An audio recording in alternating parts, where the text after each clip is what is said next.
सावित्रीबाई फुले शिक्षण प्रसारक मंडळ संचलित शांतिनिकेतन प्राथमिक शाळा सातारा परिसर औरंगाबाद येथील सहशिक्षक मी M A Mahajan. Subject mathematics standard 6 lecture 14.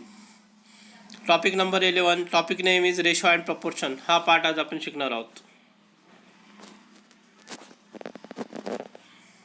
Ratio and proportion.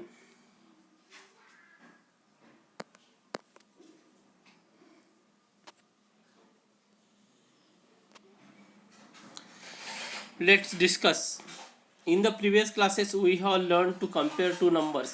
We shall now learn another way to do the same. आपण मागील इयत्तेमध्ये दोन नंबर्स कसे कम्पेअर करायचे, त्यांची तुलना कशी करायची हे शिकलेलो आहोत. यावेळेस आपण वेगळ्या पद्धतीने नंबरची तुलना करायला शिकणार आहोत. Let's say Nilima is 12 years old and Ramesh is 6. How to compare their ages. Nilima ही 12 इयर्सची आहे आणि रमेश हा 6 इयरचा आहे. तर त्यांच्यामध्ये त्यांची कम्पेअरिंग कसं केलं जातं. Ramesh did so by finding out the difference. Neelima did it by saying how many times she is old as Ramesh.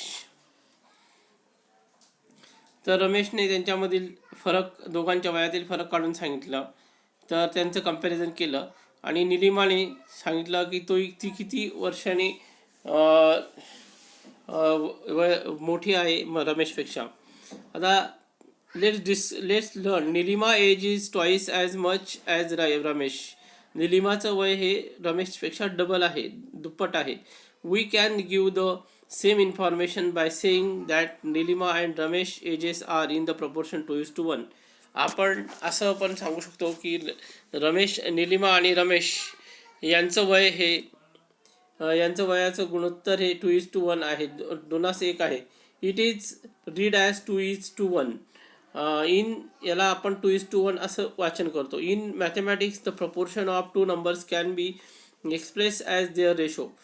गणितामध्ये, मॅथमॅटिक्समध्ये, गणितामध्ये कोणत्याही दोन नंबरचं प्रपोर्शन हे त्याच्या रेशोमध्ये दाखवलं जातं. The proportion 2:1 is written as 2/1 in the form of ratio. 2:1 हे 2/1 अशा प्रकारे लिहिलं जातं. Examples of proportion in daily life. Proportion जे उदाहरण आहे प्रपोर्शनचे इन डेली लाईफमध्ये ते खाली दिले आहे. Example. Janaki Amma's idlis dosas are delicious. Janaki अम्माचा इडली आणि डोसा हा फार चवदार आहे. For idli she uses urad dal and rice in the proportion of 1 cup dal and 2 cups of rice. इडलीसाठी जानकी अम्मा उडद दाल हे 1 cup घेते, तर तांदूळ हे 2 cup घेते. म्हणजे तांदूळ म्हणजे राईस हे 2 cup घेते. But for dosas the proportion is 1 cup dal and 3 cups of rice. पण डोसा बनवण्यासाठी जानकी अम्मा 1 cup डाळ घेते आणि 3 cup तांदूळ घेते. That is for idlis the proportion of dal and rice is 1:2 or the ratio is 1/2, whereas for dosas the proportion is 1:3 or the ratio is 1/3. तर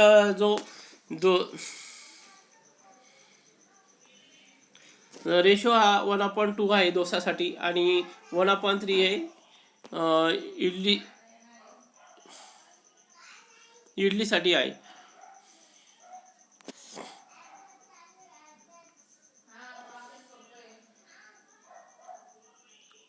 sorry, 1/3 हे डोसासाठी आहे. एक्झाम्पल. आता सेकंड एक्झाम्पल बघा. Margaret makes great biscuit. Margaret ही biscuit बनवते. She uses 3 cups of wheat flour with 2 cups of sugar. 3 cup गव्हाचं पीठ घेते आणि 2 cup साखर घेते. It means that the proportion of sugar and flour in the biscuit is 2:3. म्हणजे त्यांचं जे प्रपोर्शन आहे गव्हाच्या पिठाचं आणि साखरेचं हे 2:3 आहे. Or what that the ratio is 2/3. तर त्याचं रेशो हा 2/3 आहे.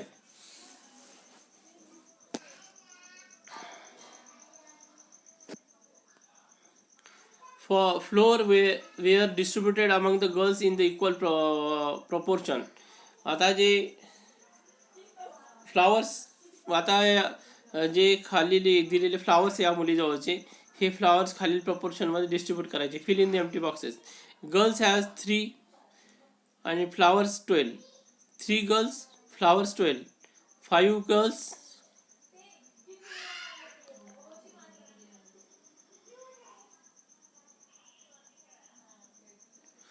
3 4 जा 12, 5 4 जा 20. अं, अं,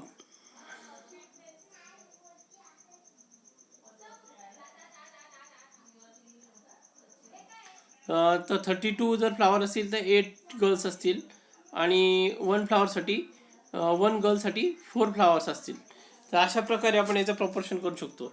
number of girls divide by number of flowers. 3 girls 12 flowers, 1/4. It means every girl got 4 flowers. The proportion of girls and flower is 1:4. It is mean written as 1:4 and the ratio is written as 1/4. म्हणजे प्रत्येक मुलीला, एका मुलीला 4 फुलं प्रत्येकाच्या वाट्यावर येतात. तर याप्रमाणे आपण इथं याचं प्रपोर्शन आणि रेशो लिहिलं 1:4 and 1/4. Every student finds the ratio of his or her own age to that of his or her grandmother's. आता प्रत्येक विद्यार्थी त्याच्या वयाचा त्याच्या आजीच्या वयाशी रेशो म्हणजे फाइंड करतोय. तर बघा इथं John's age is 10 years and his grandmother's is 65. John said the ratio was 10/65. 10:65 for him. 10/65 means 10 is divided by 2 and 65 divided by 2/3. We can use the equivalent fraction to write the ratio of the simplest form. आता तुम्हाला कळालं असेल याहून की जॉनचं वय जर 10 वर्ष आहे आणि आजीचं वय 65 वर्ष आहे, 65 years आहे, तर 10/65 आपण त्याला लिहू शकतो किंवा त्याचा आपण इक्विव्हॅलंट फ्रॅक्शन तयार करू शकतो. त्याचा सिम्पलेस्ट फॉर्म करून त्याला याचा सिम्पलेस्ट फॉर्म जर आपण तयार केला तर 10 डिवाइड बाय 5 आणि 65 डिवाइड बाय 5, तर याचा 2/13 हा सिम्पलेस्ट फॉर्म तयार होतो. Nikhil, example second, Nikhil brought 12 Goa's आणि 16 chikoos.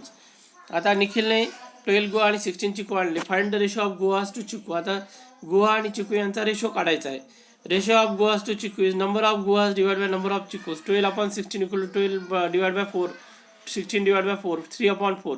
The ratio of guava is guavas to chikoo is 3/4. Find the ratio of chickus to goas. Ratio of chiku to goas. Number of chickus upon number of goas equal to 16/12. 16 divided by 4/12 divided by 4. 4/3. The ratio of chiku to goa is 4/3. Try this. In the figure, color some boxes with the any color you like and leave some blanks. तर खाली दिलेल्या आकृतीमध्ये बघा,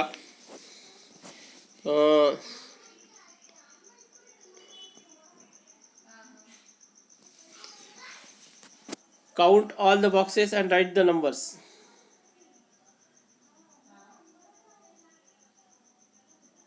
आता यातील काही चौकोन तुम्ही याला कलर द्यायचे तुम्हाला वाटेल त्या रंगाने आणि काही बॉक्सेस रिकामे सोडायचे. त्याच्याहून मग त्याच्यानंतर काय करायचं, count all the boxes and write the numbers.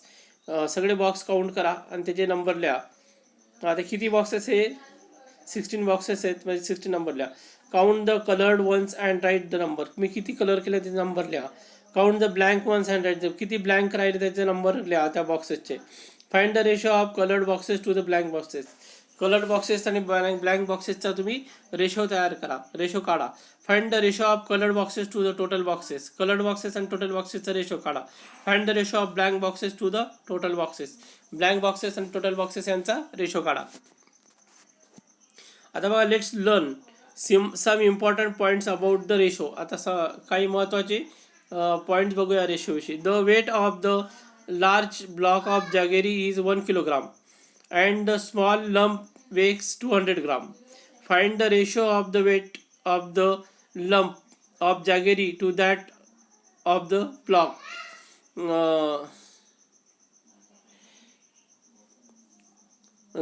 Jaggery म्हणजे गुळ. तर गुळाची एक मोठा ब्लॉक 1 किलोग्राम वजनात आहे आणि स्मॉलर लंप वेग्स आणि छोट्या गुळाचं वजन 200 ग्राम आहे. आता त्याचा रेशो आपल्याला काढायचा आहे. तर बघा इथं weight of the lump divide by weight of the block 200/1 kg. Is this right? त्याला आपण दोघांचा रेशो आपण बरोबर काढू शकतो का? नाही. तर याच्यासाठी आपल्याला दोन्ही पण एकाच युनिटमध्ये कन्वर्ट करावं लागेल. Is the weight of the lump is 200 times that of the block. What mistake have we made? तर आपण इथे कोणती चूक केलेली आहे? First we must measure both quantities in the same unit. आता ह्या ज्या दोन क्वांटिटी लंप आणि हे वेट ऑफ द ब्लॉक हे दोन्ही पण एकाच सेम क्वांटिटीमध्ये त्याला या दोन्ही क्वांटिटी एकाच सेम युनिटमध्ये आपल्याला लिहावी लागेल. हे ग्राममध्ये वरती 200 आणि खाली 1 हे किलोग्राममध्ये, तर दोघांना ग्राममध्ये आपल्याला कन्वर्ट करावं लागेल. First we must measure both the quantities same. If would be convenient to use gram here. 1 kilogram means 1000 gram. The block of weight 1000 gram and the lump is 200 gram. Weight of lump is 200 and weight of block is 1000 gram. 2 into 100 upon 10 into 100 equal to upon 10 equal to 1 into 2 upon 5 into 2 equal to 1 upon 5. Thus the ratio of the weight of the lump of jaggery to that of block is 1 upon 5. Now I know when finding the ratio of two quantities of the same kind, their measures must be in the same units. म्हणजे बघा, जेव्हा आपण दोन क्वांटिटीचा ratio काढतो एकाच पद्धतीनं, their measures must be in the same units. त्यांचे दोन्हींचे युनिट हे सारखे असले पाहिजे. म्हणजे जर ग्रॅम असेल तर वरचा ग्रॅम असेल तर खालचा पण युनिट हे रेशोमधले दोन्ही पण हे ग्रॅममध्येच पाहिजे युनिट्स. आणि जर किलोग्राम असेल तर किलोग्राममध्येच पाहिजे. दोन्हीचं युनिट हे सेम असलं पाहिजे रेशोचं. Ratio can be use to write an equation, then it is easier to solve the problem. Ratio हा आपण इक्वेशन लिहू शकतो आणि त्याच्यामध्ये प्रॉब्लेम सॉल्व लवकर करता येतो. आता एक्झाम्पल बघा, a hostel is to be build for school going girls. शाळेत जाणाऱ्या मुलींसाठी हॉस्टेल बांधायचं आहे. 2 toilets are to be build for every 15 girls. 2 toilet 15 मुलींसाठी बांधायचे आहेत. If 75 girls will be living in the hostel, how many toilets will be required in this proportion? जर 75 girls असतील तर त्यांना किती टॉयलेट्स बांधावे लागतील? Let us consider the proportion of the ratio of toilets and girls. म्हणजे आता इथं toilets आणि गर्ल्सचं प्रपोर्शन आपण घेऊया ratio. As suppose X toilets will be needed for 75 girls. The ratio of the number of toilets to the number of girls is 2/15. Let us write this into two ways and form an equation. आता बघा इथं आपण हे जे equation आहे याच्यामध्ये आपल्याला माहिती आहे की 15 गर्ल्ससाठी 2 टॉयलेट्स दिलेले बांधायचे आहेत. तर 75 गर्ल्ससाठी आपल्याला माहिती नाही, त्याला एक्स कन्सिडर करावं लागेल. तर 75 गर्ल्ससाठी एक्स टॉयलेट्स आपल्याला बांधायचे असं कन्सिडर करूया. म्हणून एक्स अपॉन 75 आणि 2/15. X upon 75 into 75 equal to 2/15 into 75. X equal to 2 into 5 equal to 10. The 10 toilets will be required for 75 girls. म्हणजे जे 10 टॉयलेट्स आहे ते 75 गर्ल्ससाठी लागतील. हे आपण यावरून काढलेलं आहे. आता बघा, practice set 28. In each example below find the ratio of first number to the second. आता 24 आणि 56 यांचा रेशो काढायचा. 24/56 इक्वल टू 8 इंटू 3 आणि 8 इंटू 7 असं आपण त्याचे फॅक्टर काढू शकतो. तर त्याला 3/7 हे 8 कॅन्सल सिम्पल फॉर्म केला आहे. सिम्पलेस्ट फॉर्ममध्ये केलं तर 8 कॅन्सल झाले आणि 3/7 याचा म्हणजे 3:7 हे त्याचा रेशो आलेला आहे. आता सेकंड नंबरचं एक्झाम्पल बघा. The ratio of 63 to 49.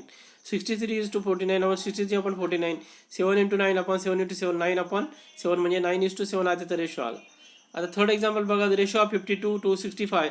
52 to 65 equal to 52/65 equal to 13 into 4/13 into 5/4/5 4:5. आणि फोर्थ नंबरचं बघा. The ratio of 84 to 60.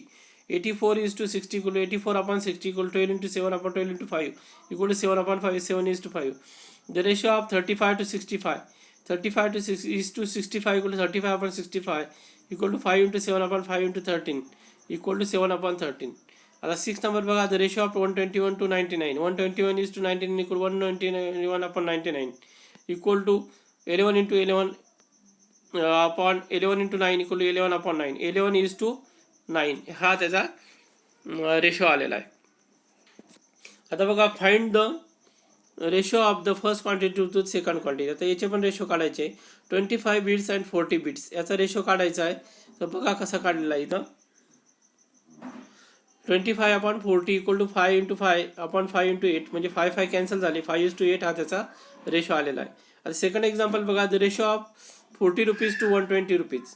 आता इथं रुपीज आहे आणि इथं पण रुपीज आहे. तर 40/120 आपण लिहिलं आहे इथं. 40/120 40 डिवाइड बाय 120 इक्वल टू 40 × 1 आणि 40 × 3 म्हणजे 40 कॅन्सल झाले. 1/3 त्याचा रेशो आला. 1:3 हा रेशो आहे. आता थर्ड एक्झाम्पल बघा, first we convert hours into minutes. आता 1 hour equal to 60 minutes. The ratio of 15 minutes to 60 minutes. 50:60 equal to 15/60 equal to 15 × 1/15 × 4 equal to 1/4 1:4. आणि फोर्थ नंबरचं एक्झाम्पल बघा, the ratio of 30 liters to 24 liters equal 30:24. 30/24 equal to 6 × 5/6 × 4 equal to 5/4. First we convert grams into kilogram. तर आता आपण ग्रॅम्सला किलोग्राम्समध्ये convert करूया. 44,000 grams equal to 44,000 upon 1,000 gram equal to 44 kilogram. The ratio of the 99 kilogram to 44 gram आपण इथं लिहूया. म्हणजे इथं 99:44 equal to 99/44 equal to 11 × 9/11 × 4 equal to 9/4 9:4. First we convert liter into milliliter. 1 liter equal to 1000 milliliter. The ratio of 1000 milliliter to 250 milliliter. 1000 is to 250 equal to 1000/250 equal to 250 × 4/250 × 1 equal to 4/1 म्हणजे 4:1 हा त्याचा ratio आलेला आहे. आता 7 नंबरचा example बघा, 1 RuPay equal to 100 पैसे. The ratio of 60 पैसे to 100 paise is 60:100 equal to 60/100 equal to 20 × 3 आणि 20 × 5 असं आपण त्याला लिहू शकतो. म्हणजे इथं 20 कॅन्सल होतात आणि 3/5 हा त्याचा रेशो आलेला आहे. 3:5 हा रेशो आहे. 1/2 kilogram equal to 500 gram. The ratio of 750 gram to 500 gram equal to 750 × 500 म्हणजे 750/600 इक्वल टू 250 × 3 असं आपण त्याला लिहू शकतो. 750ला आणि 600ला 250 × 3 2 असं लिहू शकतो. मग इथं 250 कॅन्सल होतात आणि 3/2 हे एवढं त्याचा रेशो राहतो. 3:2. 1 metre equal to 100 centimetre. The ratio of 125 centimetre to 100 centimetre equal to 125:100. 125/100 equal to 25 × 5 आपण 25 × 4 इक्वल टू 5/4 इज 5:4 त्याचा रेशो आलेला आहे.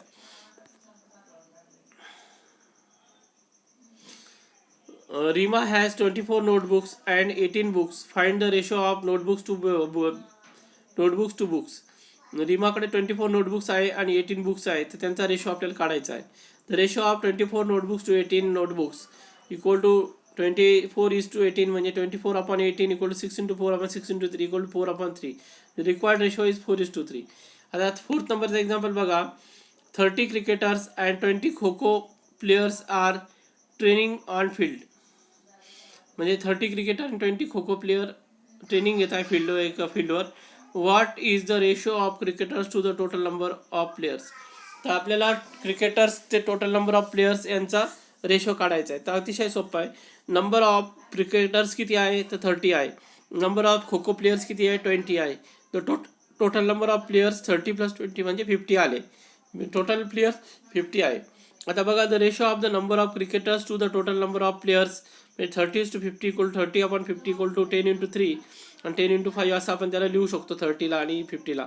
म्हणजे 10 कॅन्सल झाले आणि 3/5. The required ratio is 3:5. म्हणजे आपल्याला total number of cricketers to the total number of players याचा रेशो 3:5 असा आपल्याला आलेला आहे. आता बघा, Snehal has a red ribbon that is 80 centimetre long and blue ribbon 2.20 metre long. What is the ratio of length of red ribbon to that of blue ribbon. स्नेहलकडे एक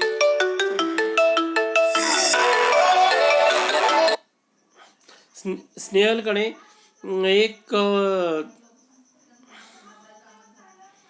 ratio आहे, आपला रिबन दिले, रेड रिबन आणि blue ribbon दिलेली आहे.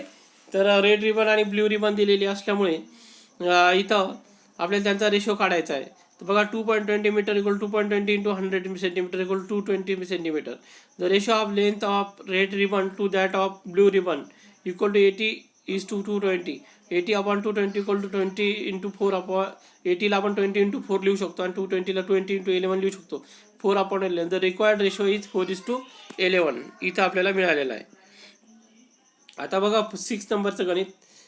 Shubham's age today is 12 years and his father's age is 42 years. शुभमचं age आज 12 इयर्स वय आहे आणि त्याच्या वडिलांचं वय 42 वर्ष आहे, 42 इयर्स आहे. The Shubham's mother is younger than his father by 6 years. शुभमची आई त्याच्या वडिलांपेक्षा 6 वर्षांनी लहान आहे. Find the following ratios. तर त्याच्यावरून आपल्याला खालील रेशो फाइंड करायचे आहेत. The ratio of Shubham's age today to his mother's age today. तर म्हणजे शुभमचं वय आणि त्याच्या आईचं वय यांचा रेशो काढायचा आहे. सेकंड नंबरला ratio of Shubham's mother's age today to his father's age today. शुभमच्या आईचं आणि त्याच्या वडिलांचं काय करायचं आहे, रेशो काढायचं आहे.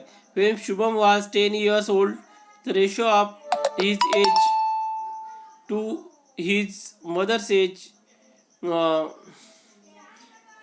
देन. आता आपल्या शुभमच्या जेव्हा 10 वर्षाचा होता, 10 इयर्सचा होता, त्यावेळेस आपल्याला त्याचं वय आणि त्याच्या आईचं वय यांचा रेशो काढायचा आहे. आता बघा ते 3 प्रॉब्लेम दिलेले एका प्रॉब्लेममध्ये, तर तीन प्रॉब्लेम सॉल्व्ह करायचे आहेत. तर बघा इथं दिलेलं आहे. Let us first find the Shubham's mother age today. आता शुभमच्या आईचं वय किती ते आपण पहिले शोधूया. She is younger than Shubham's father's by 6 years. शुभमची आई त्याच्या वडिलांपेक्षा 6 वर्षाने लहान आहे. म्हणजे मदर्स एज इज 42 - 6. शुभमच्या वडिलांचं वय 42 आहे आणि त्याच्या 42 आहे आणि त्यातून -6 केलं म्हणजे 36 इयर.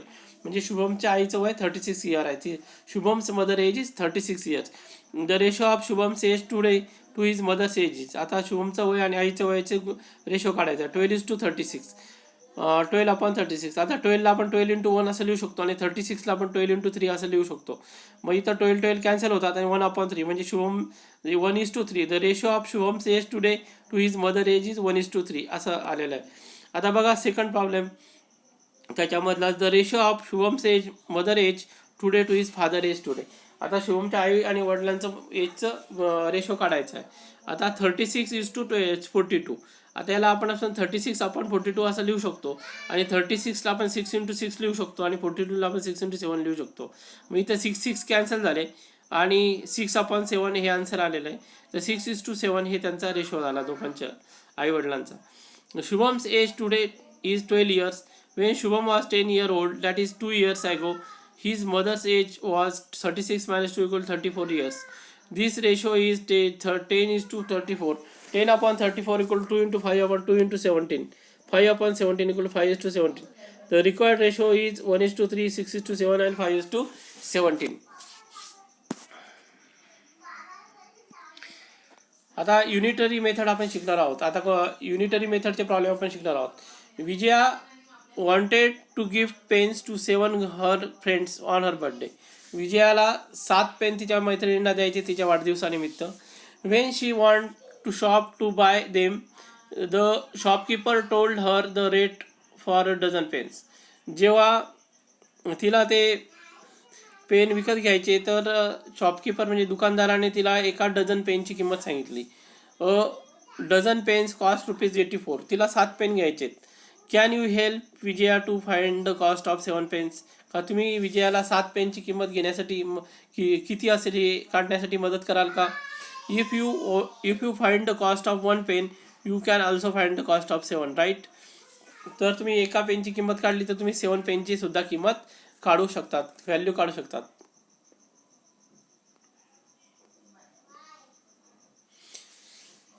आता बघा प्रॅक्टिस सेट 29 युनिटरी मेथडवरचे प्रॉब्लेम येते. Solve. Number 1. If 20 meters of cloth cost ₹3,600, find the cost of 16 meter of cloth. आता असे 20 मीटर कपड्याची किंमत 3600 आहे, 3600 आहे. तर आपल्याला 16 मीटर क्लॉथची किंमत काढायची, कपड्याची किंमत काढायची आहे. तर बघा, the cost of 20 metre of cloth is 3600. The cost of 1 metre cloth equal to 3600 divide by 20. तर इक्वल टू ₹180. म्हणजे 1 मीटर क्लॉथची किंमत ₹180 आलेली आहे. मग आपण the cost of 16 metre of cloth काढू शकतो. ₹180 इंटू 16 जर मल्टिप्लिकेशन केलं आपण, तर आपल्याला आन्सर मिळतो ₹2880. म्हणजे 16 मीटर क्लॉथची किंमत ₹2880 आहे. The cost of 16 metre of cloth is ₹2880. तर ही अशा प्रकारे आपण युनिटरी मेथडनी आपण इथं कपड्याची किंमत क्लॉथची किंमत काढलेली आहे. आता सेकंड एक्झाम्पल बघा. Find the cost of 8 kilogram of rice if the cost of 10 kilogram of rice is ₹325. याचं सोल्युशन बघा. The cost of 10 kilogram of rice is ₹325. The cost of 1 kilogram rice is 325 divide by 10 equal to ₹3250. Therefore, the cost of 8 kilogram of rice equal to 3250 into 8 equal to ₹260. The cost of 8 kilogram of rice is ₹260. तर म्हणजे जे किंमत आहे 8 kilogram of राईसची, त्याचा ₹260 हे आहे किंमत आहे. आता third number. If 14 chairs cost ₹5,992, how much will have to be paid for 12 chairs? जर 14 चेअर्सची किंमत 5,992 आहे, तर 12 चेअर्सची किंमत किती असेल हे आपल्याला काढायचं आहे. The cost of 14 chair is ₹5,990. Therefore, the cost of 1 chair equal to ₹5,992 divided by 14 equal to ₹428. Therefore, the cost of 12 chairs equal to ₹428 into 12 equal to ₹5,136. म्हणजे the ₹5,136 have to be paid. आता fourth नंबरचं example बघा. The weight of 30 boxes is 6 kilogram. What is the weight of 1080 such boxes? जर 30 बॉक्सची किंमत 6 kilogram आहे, तर आपल्याला 1080 बॉक्सेसची किंमत वजन किती असेल ते काढायचं आहे. The weight of 30 boxes is 6 kilogram. The weight of 1 boxes is 6 kilogram equal to 6 kilogram divide by 30 equal to 1/5 kilogram.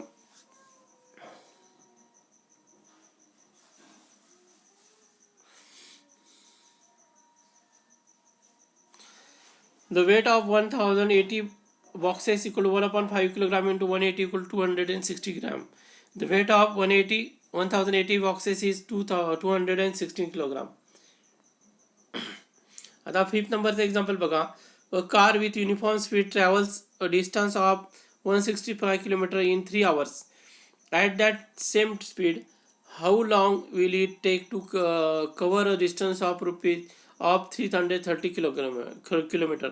How far will it travel in 8 hours?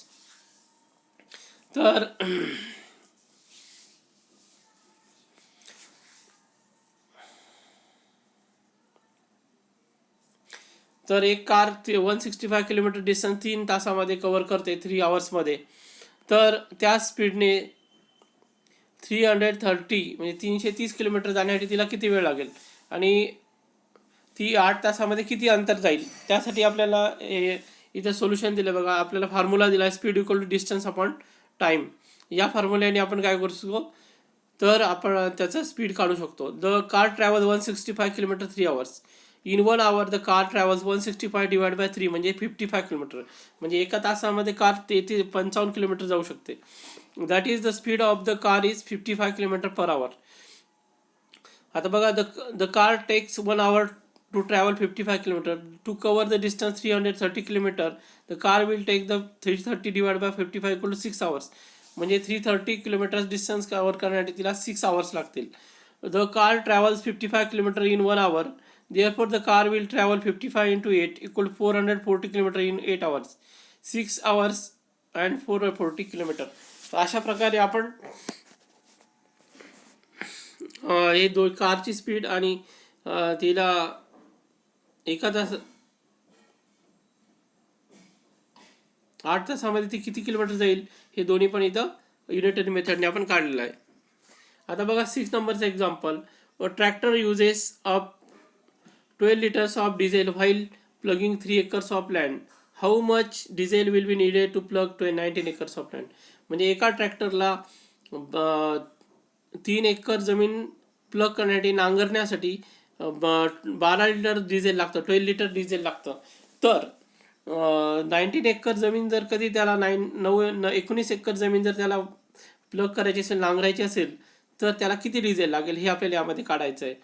तर आपल्याला पहिले for ploughing 3 acres of land diesel use by tractor is 12 litres. म्हणजे 3 acre जमीन plough करण्यासाठी, नांगरण्यासाठी त्याला 12 litre diesel लागलं. For ploughing 1 acre of land diesel use by tractor, म्हणजे 1 एकरसाठी त्याला 12 litres divide by 3 equal to 4 litre, म्हणजे एका एकरसाठी 4 लिटर लागेल. For ploughing 19 acres of land diesel use by tractor 4 litre into 19 equal to 76 litre, म्हणजे 76 litres of diesel will be needed. आता 7 नंबरचं एक्झाम्पल बघा. ॲट द शुगर फॅक्टरी 5000, एका साखर कारखान्यामध्ये 5376 kilogram of sugar can be obtained from 48 tons of sugar cane. म्हणजे एका साखर कारखान्यामध्ये 5376 किलोग्राम साखर आपल्याला मिळते जर 48 टन ऊसापासून. If Savitatai has grown to 50 tons of sugar cane, how much sugar will be obtained from it. तर जर सविताताईकडे 50 टन्स जर ऊस आहे, 50 टन ऊस आहे, तर तिला किती साखर मिळेल त्यापासून. From 48 tons of sugar cane 5376 kilogram of sugar can be obtain.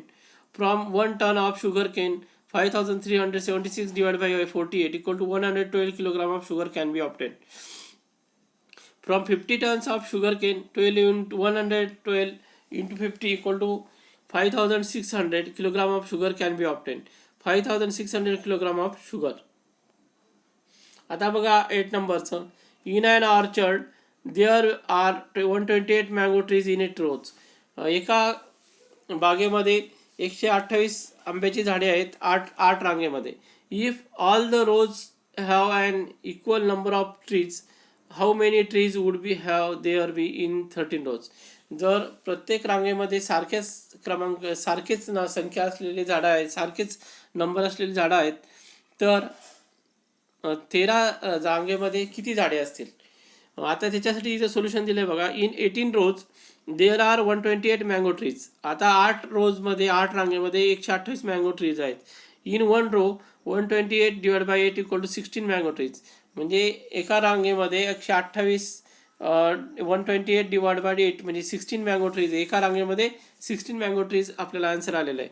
मग 13 रोजमध्ये किती असेल, मग 16 इंटू 3 13 जर केलं तर 208 मँगो ट्रीज. म्हणजे आपल्याला 13 रोजमध्ये 208 मँगो ट्रीज आपल्याला असतील. आता बघा पुढचं 9 नंबरचं एक्झाम्पल बघा. A pond in a field holds 1,20,000 litres of water. एक तळं आहे शेतामधलं, त्या तळ्यामध्ये 1,20,000 लिटर पाणी मावतं. It cost ₹18,000 to make such a pond. आपल्याला असा तळं बनवण्यासाठी शेतामध्ये 18,000 रुपीज लागतात. How many ponds will be required to store 4,80,000 litres of water. मग आपल्याला जर कधी किती तळे असे शेततळे शेतातले तळे बनावं लागतील जर आपल्याला 4,80,000 लिटर पाणी त्याच्यामध्ये साठवायचं आहे तर. What would be the expense in cost. आपल्याला किती खर्च येईल ते पण काढायचं आहे. आता बघा इथं सोल्युशन दिलेलं आहे. For a holding 1,20,000 litres of water 1 pond is required. For holding 4,80,000 litres of water 4,80,000 minus 1,20,000 म्हणजे 4 points equal to divide by 1,20,000 म्हणजे 4 पॉइंट्स आर रिक्वायर्ड. म्हणजे अशा प्रकारचे आपल्याला 4 शेततळे लागतील. The cost of making 1 pond is ₹18,000. एक शेततळं बनवण्यासाठी 18,000 रुपये 18,000 रुपीज लागतात. The cost of making 4 pond. मग अशा प्रकारचे जर 4 तळे बनवायचे असेल तर 18,000 इंटू 4 इक्वल टू 72,000 रुपीज आपल्याला खर्च लागेल. म्हणजे असे 4 शेततळे बनवण्यासाठी 70,000 रुपीज आपल्याला खर्च येईल. 4 ponds was required. The expense incurred would be ₹72,000. म्हणजे 72,000 रुपये आपल्याला असे 4 तळे बनवण्यासाठी लागणार आहे. तर इथं हा चॅप्टर संपलेला आहे. Thank you. Have a nice day. Have a good day. आपण याच्या पुढील भाग आता लेक्चर नंबर 15मध्ये topic number 12 topic name percentage हा भाग शिकणार आहोत, हा पाठ शिकणार आहोत. जर हा व्हिडिओ तुम्हाला आवडला असेल त्याला लाईक करा. आमचा SPSP औरंगाबाद चॅनल सबस्क्राईब करा. Have a thank you. Have a good day.